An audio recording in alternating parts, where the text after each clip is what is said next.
How to display icons and titles for all items in Blackboard.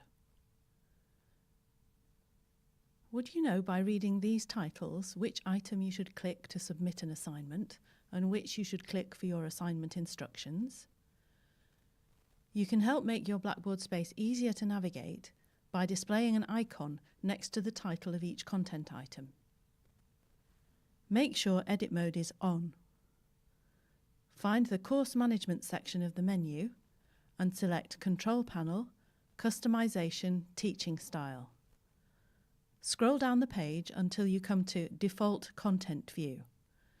Select Icon and Text and select Apply this view to all existing content, then click Submit.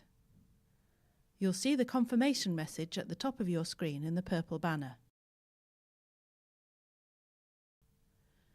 You can click on this to remove it, or you can just move to another content area and it will disappear.